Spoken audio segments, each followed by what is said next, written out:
Now, in the wake of Uvalde, some state legislators are urging Texas Governor Greg Abbott to call a special session to adopt common sense gun reform laws. Meanwhile, the U.S. Senate now appears one step closer to passing the nation's most significant gun safety legislation in decades. ABC's Justin Finch has details. After weeks of closed-door talks between a Senate group of 10 Democrats and 10 Republicans, Congress on the verge of passing landmark gun legislation. This is a breakthrough. And more importantly, it's a bipartisan breakthrough. The bill calls for enhanced background checks for gun buyers under age 21. It closes loopholes to prevent people convicted of domestic violence from owning guns, and it allocates $15 billion in funding for states to launch anti-gun violence programs and invest in school security and mental health.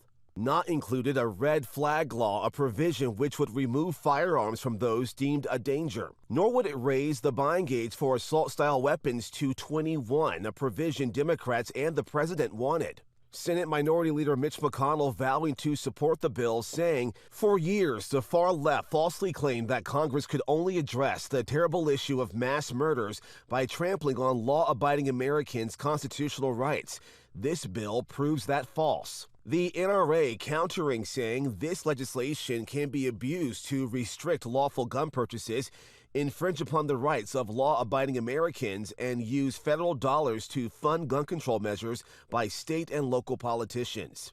Texas Senator John Cornyn says the bill was born from calls for action following deadly mass shootings at a Buffalo, New York grocery store and a Uvalde, Texas elementary school last month. I've received tens of thousands of calls and letters and emails with a singular message: do something.